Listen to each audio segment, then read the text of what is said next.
ውድ ቤተሰቦቻችን አንድ መልእክት እናጋራችሁ። ቴምር ፕሮፐርቲስ ታላቅ የፋሲካ ስጦታ አለኝ ብሏቸዋል። ከዚህ ቀደም በመሃል ሳር ቤት በ40% ታላቅ ቅናሽ ብዙሃኑን የቤት ባለቤት በማድረግ የሚታወቁት ቴምር ፕሮፐርቲስ በድጋሚ በካሬ 64 ሺህ ብር ብቻ ባለ 2 መኝታ ቤት አጠቃላይ ክፍያ በ5.7 ሚሊዮን ብር እንዲሁም ባለ 3 መኝታን ጨምሮ በመሃል ሳር ቤት አዘጋጅቶላቸዋል። በተጨማሪ መሃል ፒያሳ ሚኒሊክ አደባባይ ፊት ለፊት በመንግስት ከሚገነባው ግዙፍ የአውቶቡስና የታክሲ ተርሚናል አጠገብ በወር እስከ 200 ሺህ ብር የኪራይ ገቢ የሚኖራቸው ሱቆች ከ900 ሺህ ብር ቅድመ ክፍያ ጀምሮ እየሸጠ ይገኛል። ያስተውሉ፣ ይህ የበዓል ቅናሽ በመሆኑ ይፍጠ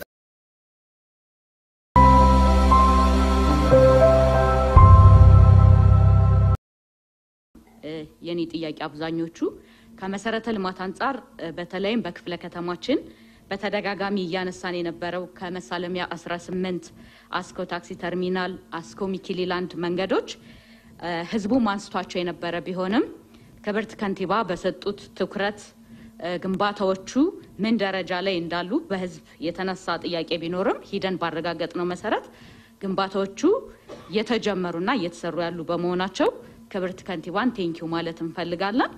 ግን ግንባታዎቹ ክረምት ሳይገባ እንዲገባደዱና ለተጠቃሚዎች ክፍት እንዲሆኑ የሰጡት ትኩረት ዛሬም ተጠናክሮ እንዲቀጥል ማሳሰብ እንፈልጋለን። እናመሰግናለን። ከዚህ ጋር ታይዞ ከመሰረተ ልማት በተለይ የመንገድ ማስፋፊያ የመንገድ ጥገናዎች በአዲስ ከተማ ብቻ ሳይሆን በሌሎችም ክፍለ ከተማዎች በሚሰራበት ጊዜ በኮሪደር ልማቱ ስታንዳርድ ፍጥነትና ጥራት ልክ ቶሎ ያለ መጨረስና የመጓተት ስራዎች ስላሉ የልማት ስራዎቹ በተለይ የመንገድ ልማት ስራዎች የኮሪደር ልማቱን ተሞክሮ ይዘው በፍጥነት በጥራት የሚጠናቀቁበት ስታንዳርዳቸውን የጠበቁ መንገዶች እንዲሆኑ የሚደረጉበት ነገር ትኩረት የሚጠይቅ ስለሆነ ክብርት ከንቲባ በትኩረት እንዲከታተሉልንና ሌላውም ይህን ፕሮጀክት የሚያስኬድ አካል ተሞክሮን ቢወስድ የሚል ጥያቄ ለማንሳት ነው። እዚሁ ከመሰረተ ልማት ጋር ተያይዞ የውሃ ስርጭትን በተመለከተ በክፍለ ከተማችንም እንዲሁም በሌሎች ክፍለ ከተማም እየተነሳው የውሃን አዲስ አበባ ላይ ስታንዳርዱን የጠበቀ የውሃ ስርጭት እንዲኖር እየተሰራ ያለውን ስራ እናቃለን፣ ማመስገንም እንፈልጋለን። ነገር ግን እየተነሱ ያሉት ጥያቄዎች አሁን ባለው ነባራዊ ሁኔታ ውሃን በተጠናና ፍትሃዊ በሆነ ስርጭት እንዲኖር ከማድረግ ጋር አንዳንድ ቦታዎች ሳምንት እስከ ሳምንት ውሃ ይኖራቸውም፣ አንዳንድ ቦታዎች ሳምንት ሙሉ ውሃ ይጠፋባቸውም፣ አንዳንድ ቦታዎች ደግሞ በሳምንት አንድ ቀን ውሃ የሚያገኙ አሉ። ስለዚህ ፍትሃዊ የሆነ ስርጭት እንዲኖርና በተጠና መንገድ ስርጭቶቹ እንዲሄድ ከማድረግ አንፃር ምን ታስቧል? በእኛ ክፍለ ከተማ ብቻ ሳይሆን በሁሉም ክፍለ ከተማዎች የተነሳ ጥያቄ ስለሆነ ከመብራት ጋር ተያይዞ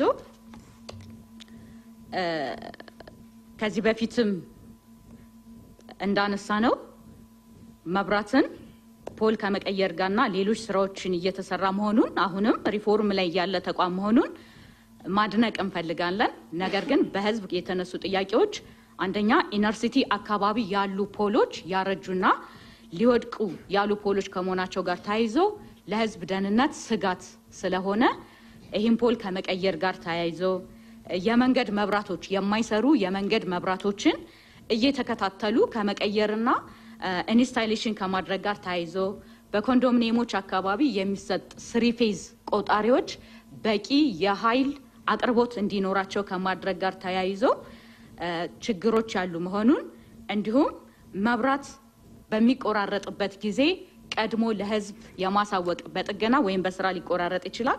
ቀድሞ ህዝብን ማሳወቅ የኮሙኒኬሽን ስራ መስራት ጋፕ ያለ መሆኑን በብዙ ክፍለ ከተሞች የተነሳ ጥያቄ ስለሆነ ይህን ችግር በዘላቂነት ከመፍታት ጋር ተያይዞ ምን ታስቧል የሚለውን ነገር ለማንሳት ነው። ሁለተኛ ከኑሮ ውድነት ጋር ተያይዞ በህዝብ መድረክ የተነሳው ከኑሮ ውድነት ጋር በተለይ የሰብል ምርቶች ላይ ያለው የዋጋ መረጋጋትን ህዝቡ ቴንኪው እናመሰግናለን። ከነበረበት ትልቅ ጭማሪ የለውም፣ ባለበት የተረጋጋ እንዲሁም ከአምራች ክልሎች ጋርም ሲነጻጸር ብዙም የዋጋ ልዩነት የሌለው መሆኑን እንደ ጥንካሬ ገልጾ ግን በተለይ የፋብሪካ ምርቶችና ሸቀጣ ሸቀጦች እንዲሁም በወኪል አከፋፋይ የሚገቡ ፈሳሽ የምግብ ዘይቶችን ጭምር የዋጋ ጭማሪው ከዕለት ወደ ዕለት እየጨመረና እያሻቀበ የሄደ መሆኑ እንደ ትልቅ ችግር ተነስቶ ይሄን በዘላቂነት ከመቆጣጠር ጋር ተያይዞ በከተማ አስተዳደር ምን ታስቧል የሚል ጥያቄ ነው። በቀጣይም ከገበያ ስርዓት ወይም ከግብይት ስርዓቱ ጋር ተያይዞ በተለይ መርካቶ እንደ አዲስ ከተማ ክፍለ ከተማ ከመገኘቱ ጋር ተያይዞ ከተማ አስተዳደሩ የግብይት ስርዓቱ በደረሰኝ እንዲሆን በርካታ ስራዎች እየሰራ መሆኑን እናውቃለን። በክፍለ ከተማ ደረጃ ትልቅ ስራዎች እየተሰሩ ነው ከቁጥጥር ጋር። ነገር ግን ይህ የደረሰኝ የቁጥጥር ስርዓት ወጥ በሆነ መንገድ አሁንም ወጣ ገባነት ስላለ ሲስተም ሆኖ እንዲቀጥል ከወቅታዊነት ባለፈ ሲስተም ሆኖ እንዲቀጥል ከማድረግ ጋር ተያይዞ እንዲሁም በቴክኖሎጂ እንዲደገፍ ከማድረግ ጋር ተያይዞ ምን የታሰበ ነገር አለ የሚል ጥያቄ ነው። ከህብረት ስራ ሸማቾች ጋር ተያይዞ ከኛ ጋርም የተነሱ ጥያቄዎች አሉ። ከኔ በፊት ያሉት ተናጋሪ እንዳለ ሆኖ ህብረት ስራ ሸማች ማህበረሰብ ላይ ከተማ አስተዳደሩ በርካታ ድጎማዎችን እንደሚያደርግ ከዚህ ሪፎርምም እንዳደረገ ኦዲቶችም እንደተሰሩ ይታወቃል። ነገር ግን አሁንም ያልተሻገርናቸው ችግሮች መኖራቸው የተነሱ ነገሮች አሉ። አንደኛ የሸቀጣ ሸቀጦች ዋጋ ከሱቆች ጋር ሲነጻጸር እጅግ በጣም ውስን የሆነ ልዩነት ያለው፣ አንዳንድ ቦታ ላይ ደግሞ በህብረት ስራ ሸማች ያለው የሸቀጥ ዋጋና ሱቅ ላይ ያለው የሸቀጥ ዋጋ ብዙም ልዩነት የሌለው እኩልም የሆነበት አካባቢ መኖሩ፣ በአንዳንድ ቦታዎች የሸማች አገልግሎት አሰጣጥ በሰዓት ከመግባትና የሸቀጦች ዋጋ ዝርዝር አለመለጠፍ እንዲሁም ኮንቲኒየስሊ የሆነ ክትትልና የቁጥጥር ስራው ክፍተት ያለበት መሆኑ ተነስቷል። በተለይም ማኬባ አገልግል የሚባሉ የድጎማ ምርቶች ስኳርና ዘይት የሚያከፋፍሉት እንትን ላይ አውትሶርስ እንደተደረገ መረጃዎች አሉን። ግን እነሱን እየተከታተሉ ማህበረሰቡ ጋር ደርሷል ወይ የሚለው ላይ ከአገልግሎት አሰጣጥ ጋር ተያይዞ ብዙ ጥያቄዎች የተነሱ ስለሆነ እነዚህን ጠንካራና በቴክኖሎጂ የተደገፈ እንዲሁም ዘላቂነት ያለው ምላሽ ከመስጠት ጋር ተያይዞ ምን ታስቧል የሚል ጥያቄ ለማንሳት ነው። በስተመጨረሻ ከእሁድ ገበያዎች ጋር ተያይዞ የእሁድ ገበያ ለማህበረሰቡ ትልቅ የሆነ እፎይታ በተለይ አትክልቶች ጋር ተያይዞ ትልቅ የሆነ እፎይታ የሰጠ በጣም ለማህበረሰቡ ትልቅ የሆነ አገልግሎት እየሰጠ ያለ መሆኑ ይታወቃል።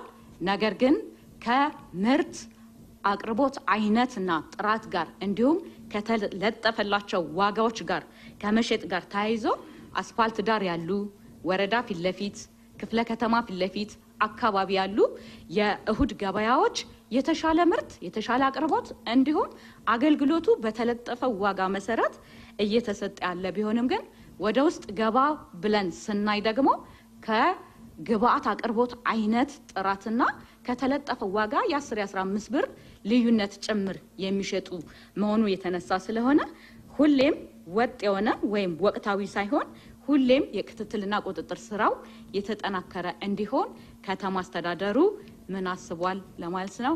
አመሰግናለሁ።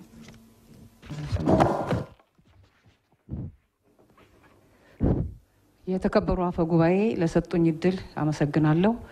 እንዲሁም ክብርት የከተማችን ከንቲባ ከመረጠን ህዝብ ጋራ ቁጭ ብለን በግልጽ ተወያይተን ያነሱትን ጥያቄ ለማብራራት መልስ ለመስጠት እዚህ በመገኘቱ ከልቤ አመሰግናለሁ።